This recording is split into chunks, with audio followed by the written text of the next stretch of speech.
How's it going, guys? So we're going to find out what happened if the Ottawa Senators just skipped the 17-18 season. If you don't know, they actually were one goal away from the Stanley Cup final back in the 2017 playoffs, so maybe a year and a half ago. And then 4 months later, like the start of last year, they just looked like a completely different team, an absolute gong show, and that, of course, started the rebuild. They gutted the core. Probably like the craziest 180 in sports in recent memory. So basically, we're going to see what happened if none of those trades were made. The team just basically didn't play.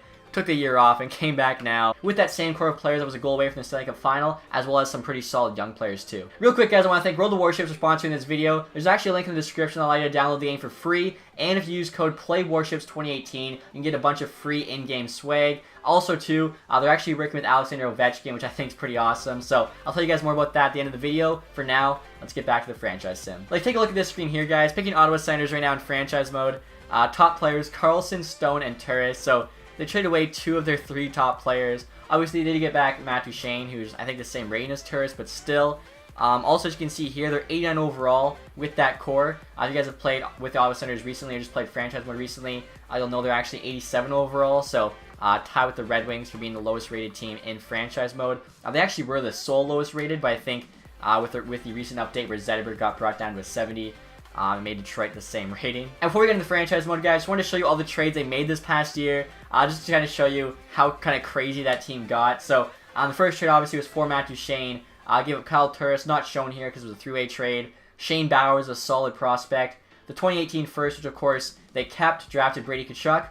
We still have them drafting Brady Tkachuk because if you take the year off, that means you get 0 points. So I feel like they could easily get 4th pick with 0 points. I mean, they're guaranteed 4th or higher. Also a 3rd round pick there. Now, of course, that 2018 first became a 2019 first, which means they don't want to do bad this year. They have to just hope they, don't win the lottery, which, in fairness to them, I don't know if you guys have looked at the standings yet. They're actually like a middle-of-the-road team right now, fighting for a playoff spot. They actually have the same amount of points as San Jose, who they traded Karlsson to, but with 1 less game played. It's kind of crazy. Like, Chabot and Lajoie are just playing great right now.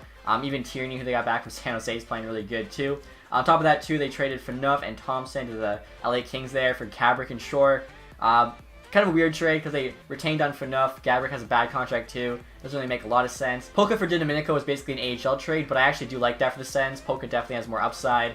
Then, of course, pretty big trade there. Brassard done in a 3rd. Penn's 2018 first. Gustafson, a solid goalie prospect. Ian Cole in a 3rd. Then they traded Shore for a 7th. Flipped Cole for Mutri there in a 3rd. Then, of course, the big Hoffman trade due to that whole, scandal was going on. Traded Hoffman, Donahue in a 5th for Bodker, Bergman in a 6th. Not that great of a return because Bodker's kind of a salary dump. And then, of course, the Sens went on to flip Bodker to the Panthers, a team in their division, for a 2nd round pick, which I think is probably worth more than Bodker and Bergman. And then, of course, the big time trade I already mentioned, Erik Karlsson to the San Jose Sharks. How you deal with that team again, I have no idea. For Josh Norris, Chris Tierney, Balsers, DeMello, a 2nd, a 1st, a couple of conditional picks too. So again, just a ton of moves. I think definitely like the most active team over this past year, but seeing how good they're already playing this year, like a middle-of-the-road team, what if they still had that core and they took off that last year, so hopefully, they didn't have any of those issues arise and they just kind of didn't go crazy and blow it up. How good would this team really be? So let's go find out. Alright, guys, this is honestly kind of surprising to me. The Senators team status here is rebuilder. I thought they'd at least be a hopeful with like Karlsson back on the team and stuff. Honestly, they don't look too bad. So Brady Tkachuk down the 1st line, like I was saying, they skipped last year, so they're technically last. Easily pick him 4th overall still. He's playing on the 1st line, could definitely grow. He's got Turris there back in the middle. Again, he's the same rating as Duchesne. Why give up a solid prospect in Bowers, a 2019 1st round pick? I never understood that trade, even back when it happened. You guys can watch my video talking about it. I still don't get it. Mark Stone there, obviously best forward on this team. You got Ryan there with Brassard and Hoffman on the 2nd line, so pretty capable 2nd line there. I tried to make it a bit more balanced. Dzingel there with Pajot and Smith, not a bad 3rd. And then you've got White, Pyatt, and Payarvi on the 4th. White could definitely grow as well if he has a decent year.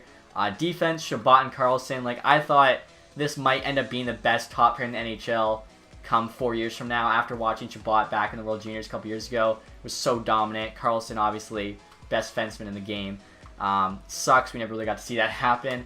CC Phaneuf's the 2nd pair, it's not too bad. And then Lajoie and Wyman the 3rd pair. Again, Lajoie's played great. He's like a point per game right now in the real NHL. And then goalies, of course, haven't changed. Anderson's starting. Condon's backing him up. Sometimes Anderson just has an insane year. Sometimes he doesn't. So the team's success might be kind of dependent on that. And actually, guys, I decided to add one more thing before we start simming, and that is morale, as obviously Ottawa had a lot of morale issues, so I feel like this could just add another layer to it. So right there you can see Karlsson has the highest locker room chemistry with Smith, Dzingel, and Payarvi. Also decide to put the first line as just the best players. I think that actually might work out better. And the Tkachuk's role as a third line scorer, so I feel like even on the second line he should still grow. So morale is now in the mix as a factor. Let's see what happens. Alright guys, we're at the trade deadline here. Take a look at our record, 25, 33, and 4. So I mean, maybe Dorian was onto something, knew the team was going to be bad anyways. Might as well ship with the core, get some prospects and picks. I still don't think trading away the first and Turris for Duchesne was a smart trade, but whatever. Currently last in the division. We're actually below Detroit. Stone there, leading scorer, 47 points, 62 games. So I think this team is actually doing worse than the regular Ottawa team does. I've done a ton of sims already this year, and almost always Detroit's the worst team in the Atlantic, so this is honestly pretty surprising to me. And we're now in the season here, guys. Actually had a bit of a rally since the trade deadline. Finished 500, 39, 39, and 4. So, you know, pending a miracle, we could be in the playoffs. Probably not, though. AHL team there had a solid year. So, I feel like this is around where the Senators are going to finish this year in real life. So, I guess, again, if they're not going to make the playoffs anyway, might as well stock up in picks and prospects. Aside from the Duchesne trade, like that's the only one I think Dorian wishes he could have back. Karlsson there, though, actually ended up being our leading scorer, 67 points in 82 games. And then what were we there in the Atlantic? We finished 6th place, actually above Detroit by 10, tied with Florida. So 90 points. We were actually only 8 points out of a playoff spot. So it's 4 wins. Like, that's not too crazy. If we would have played like we did after the deadline the entire season, I think we actually would have made it in, which is kind of insane to think about. I'll take a look here and just see how everyone did. Also, too, like, I was paying attention to the morale. I don't think anyone is ever too upset, so definitely different from real life. As you can see, Stone there was second in scoring with 65 points. Hoffman at just under 60 with 59. Turris, pretty good year, 55. Dzingel, basically a 50-point year there as a third liner, now an 82 overall. Ryan, 45, started 44. Tkachuk had 39. Didn't gain any overall, though. Pajot. Shabbat usually grows. Yeah, he's now an 84. He pretty much is a guaranteed to grow every time in this game. Lejoie, they only grew by 1. We'll take a look and see how Anderson did. Obviously, he's getting up there in age, so almost 500. Condon actually was 500. 4 shutouts, .91 save percentage. Goals against, 2.66. So Condon had a better record, but the stats there definitely worse. And this is kind of funny, guys. The 2 leading scorers in the NHL, Phil Kessel, Alex Ovechkin. Basically a couple of memes. Ovi as well with the Maurice Richard there, getting 64 points. So pretty fitting for this video. Obviously, I guess we'll just sim through quick, see who won the Stanley Cup, whatever. But I'm honestly surprised. Like, I should have known, I guess, they weren't going to be that great when we saw Team Stats Rebuilder. It's actually hopeful now, but I wonder, like, maybe if they have a better goaltender, they do better. I guess it shows, like, that really was just a fluke, you know, a year and a half ago, and they made it all the way to the Eastern Conference Final, a goal away from the Stanley Cup Final. Also want to show you guys the standings for the entire NHL to see how the teams that we undid trades with ended up doing. So Penguins, no longer with Broussard, still first, though, in the league, 118 points. Arizona somehow got 3rd. Nashville, no Turris, so I don't know if their second line center would even be in that case behind Johansson, but still put up 100. San Jose without Karlsson still has 100 as well. We'll see, I guess, how Florida did. Or no, Florida did worse than us without Hoffman. Colorado still makes the playoffs, even without getting Girard, Kamenev. They still have Duchesne, I guess, though, so that's a big plus. Toronto doesn't, though.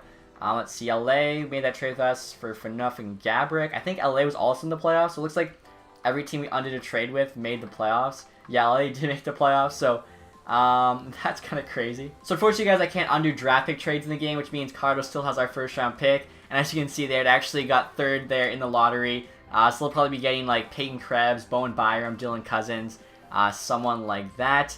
Which, I mean, wouldn't be the worst case scenario. I feel like Ottawa fans really just don't want it to be Jack Hughes. Although any, you know, pick in the top 3 kind of sucks. Especially this year, there's like a really good top 7. So I feel like they'd kind of want to finish at like the 8-9 spot. Definitely better for them in terms of like being able to swallow and accept the Duchesne trade. So as you can see here, a very crazy year. Arizona Coyotes are the Stanley Cup champions. I feel like this definitely shows that anything can happen any year, as there's just so much luck involved with hockey and the NHL. Arizona somehow pulls off a cup run this year. They beat Calgary in 6, LA in 7, Preds in 5, and then the Montreal Canadiens in 5.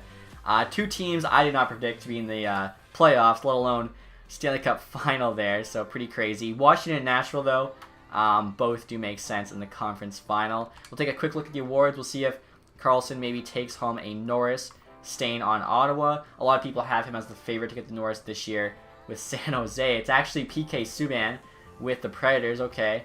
Probably we don't win an award. Yeah, Svechnikov with Calder, sorry. I doubt we have any awards on this team then. I think Karlsson winning the Norris was our only chance. So yeah, unfortunately there are no awards. And if you guys are wondering about the morale at the end of the season, locker room chemistry here, 69%. Nice. I feel like this game gives out so many 69s, whether it's points, morale, whatever. Overall team morale, we got a nice green smiley face there. Looks like everyone smiles. So like we're 4 wins out of the playoffs. Everyone's pretty happy with that season. No one seems to be too upset or say, okay, Brassard, CC, Pyatt, and Weidman there is disengaged. So he's actually the most upset, which is kind of interesting as he's like one of the guys that wasn't traded, opposed to one of the guys that was. Goalies, both seem to be pretty happy as well. So cool to see how the sim went. I guess, you know, kind of did how we expected. Playoff bubble team right now in real life. And even if they don't make all those moves, they're still a playoff bubble team. The big question, I think, is definitely what happens with that 2019 first-round pick. And before we end here, guys, again, I want to thank Roll the Warships for sponsoring this video. Like I mentioned earlier, they're actually working with Ovechkin, so I want to play you guys that video right now. I thought it was pretty funny. But as I mentioned earlier, if you use code PLAYWARSHIPS2018 as a new player, you get a bunch of free in-game swag to help start you out. And as you guys can see in the video right now, Roll the Warships is a video game about battleships, which is actually super realistic. Every ship takes 6 months to create from start to finish, which is kind of insane. And in the game, you'll command a massive naval fleet of some of the most iconic warships that are extremely accurate to their real-life counterpart. There's actually over 7 million to choose from. The game's a really good mix of action and strategy, and like I was mentioning before, right now is the best time to start playing as a new player. If you use code PLAYWARSHIPS2018, you're going to get a bunch of stuff for free to help start you out, such as 1,000,000 credits, a 3-day XP boost, a premium warship, and some other stuff to basically help you catch up to the competition. So if you guys are interested at all, make sure to click that link in the description. Again, the game is free to download. No reason not to give it a try. Besides that, thank you guys so much for watching this video. If you enjoyed it, leave a thumbs up. Have a nice day, guys. Goodbye.